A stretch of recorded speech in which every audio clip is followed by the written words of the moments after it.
बच्चों, मैं शगुफ्ता फारूकी कक्षा 8C को हिंदी पढ़ाने जा रही हूँ। इससे पहले मैंने आपको पार्ट 2 काकी पढ़ाया था।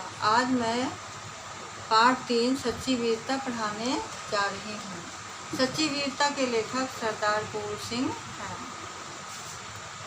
इस पाठ में सच्चे वीर पुरुषों के धैर्य, साहस और स्वाभिमान जैसे गुणों पर प्रकाश डालते हुए बताया गया है कि वीर पुरुष प्रत्येक स्थिति में सच्चाई का साथ देते हैं। कह रहे हैं सच्चे वीर पुरुष धीर, गंभीर और आज़ाद होते हैं।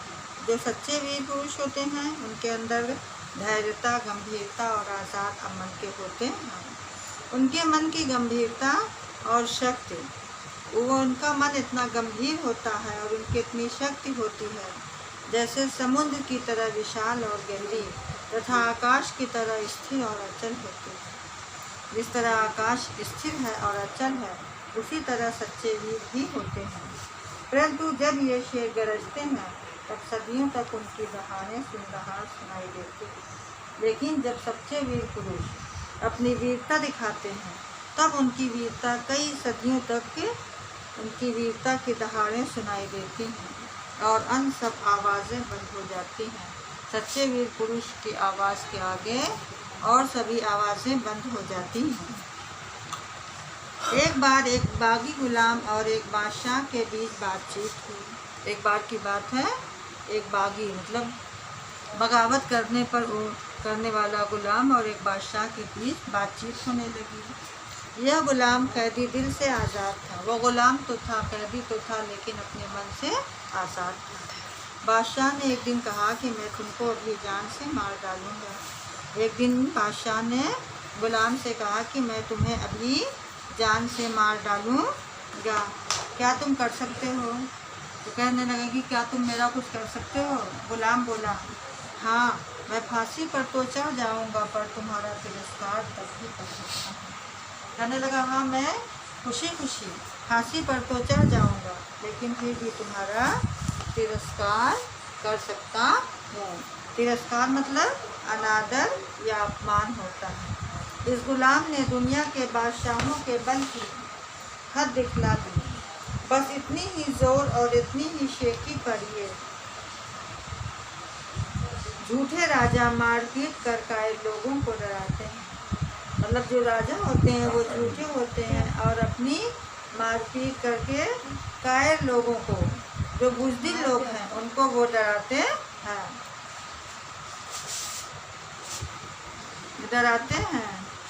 क्योंकि लोग शरीर को अपने जीवन का केंद्र समझते हैं। क्योंकि इस दुनिया में, संसार में लोग अपने शरीर को ही अपना सब कुछ समझते हैं। इसलिए जहाँ किसी ने इनके इशारे पर ज़रा जोर से इसलिए इनके शरीर पर ज़रा जोर से हाथ लगाया, वे वहीं डर के अधमरे हो जाते हैं। जो कायर लोग होते हैं, अगर उनको ज़रा सभी लोग डराते हैं, धमकाते हैं या उनके शरीर को छूते हैं तो वो डर से एकदम अधमरे हो जाते हैं। केवल शरीर रक्षा के निमित्त ये लोग इन राजाओं की ऊपरी मन से पूजा करते हैं। ये कायर लोग जो होते हैं, सिर्फ वो अपनी शरीर की रक्षा, अपने शरीर की हिफाजत के लिए ये राजाओं को अपने ऊपरी मन से पूजा करते हैं। सच्चे वीर अपने प्रेम के जोर से लोगों के दिलों को सदा के लिए बांध देते हैं। जो सच्चे वीर होते हैं वो अपने प्रेम के जोर से लोगों के दिलों को हमेशा के लिए, सदा में हमेशा के लिए बांध देते हैं। फौज, तोप, बंदूक आदि के बिना ही वे शहंशाह होते हैं। सच्चे वीर के पास चाहे फौज हो चाहे ना हो, तोप हो या ना हो, बंदूक ना हो, ये सारी चीज़ें ना भी हों, लेकिन फिर भी वे अपने को शहंशाह कहलाते हैं। मंसूर ने अपनी मौज में आकर कहा कि मैं खुदा हूँ। राजा मंसूर ने अपने को बहुत घमंड में आकर के कहा कि मैं खुदा हूँ। दुनियावी बादशाह ने कहा यह काफिर है। तो जो दुनिया का बादशाह था उसने कहा कि नहीं, तुम बादशाह नहीं हो, तुम काफिर हो। मगर मंसूर ने अपना कलाम को बंद ना किया, लेकिन मंसूर ने अपनी बात को बंद नहीं किया।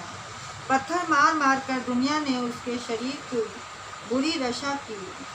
अब क्या हुआ कि लोगों ने उनको पत्थर मार मार करके उनके बदन को, उनके शरीर को एकदम बुरी हालत कर दी। परंतु उस मर्द के मुंह से हर बार यही शब्द निकला, लेकिन उस इंसान के मुंह से हर बार बस एक ही शब्द निकलता था, अनहलक।